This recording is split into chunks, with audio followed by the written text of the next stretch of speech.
Assalamualaikum warahmatullahi wabarakatuh.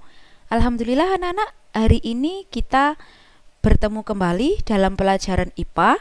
Untuk hari ini kita membahas materi bab baru, yaitu bab 4 mengenai suhu dan perubahannya. Tetap semangat ya anak-anak.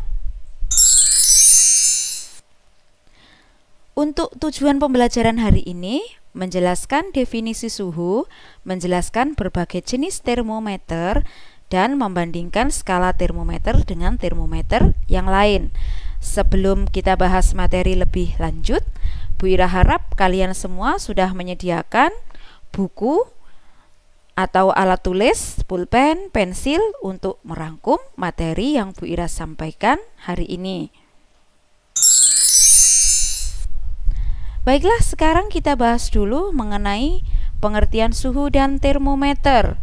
Suhu adalah suatu besaran yang digunakan untuk mengukur panas atau dinginnya suatu benda. Sedangkan termometer adalah alat yang digunakan untuk mengukur suhu. Sesuai dengan gambar yang bisa kalian lihat di situ, anak-anak, di situ ada dua macam termometer. Ada termometer alkohol dan termometer air raksa. Kekurangan dan kelebihan termometer alkohol dengan termometer air raksa. Yang pertama kita bahas dulu mengenai termometer alkohol.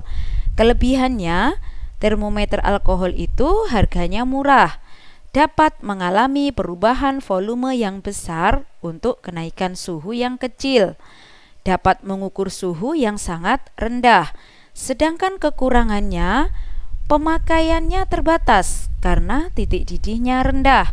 Alkohol itu tidak berwarna sehingga perlu diberi warna agar mudah dilihat.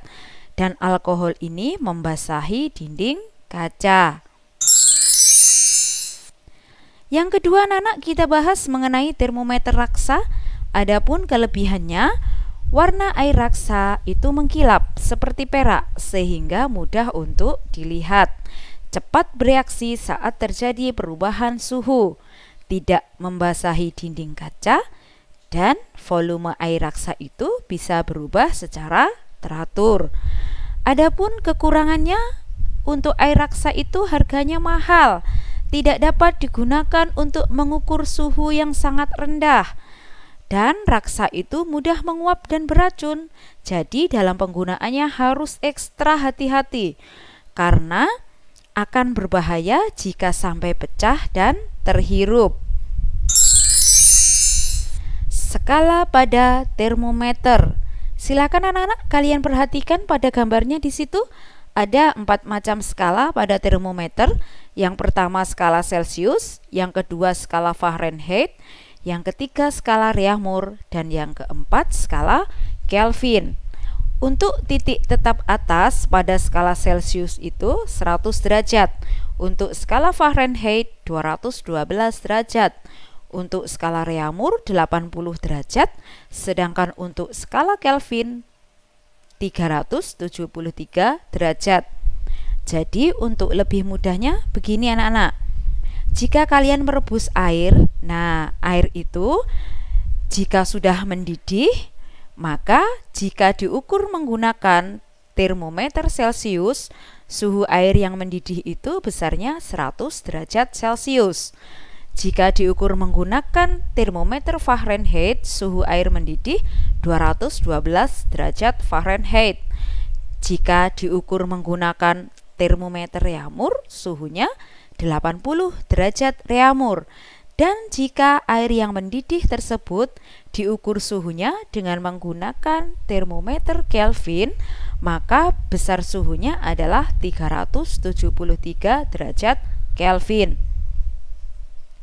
Sekarang untuk titik tetap bawah pada skala termometer Celcius itu 0 derajat Celcius, Fahrenheit 32 derajat, Reaumur 0 derajat, dan skala Kelvin 273 derajat. Air yang membeku atau sudah berubah menjadi berwujud es batu, jika es batu itu diukur suhunya dengan menggunakan termometer Celcius, maka suhu air yang membeku menjadi es batu tersebut suhunya 0 derajat Celcius. Untuk skala Fahrenheit 32 derajat Fahrenheit. Untuk skala Reaumur 0 derajat Reaumur. Akan tetapi jika air yang membeku menjadi es batu tersebut diukur menggunakan termometer Kelvin, maka suhunya 273 derajat Kelvin. Demikian tadi anak-anak materi yang bisa Bu Ira sampaikan hari ini. Mudah-mudahan kalian semua paham. Kalaupun misalnya kalian belum paham, Bu Ira tunggu untuk bertanya dan insya Allah akan Bu Ira jelaskan kembali sampai kalian paham. Sekian dan terima kasih atas perhatiannya. Wassalamualaikum warahmatullahi wabarakatuh.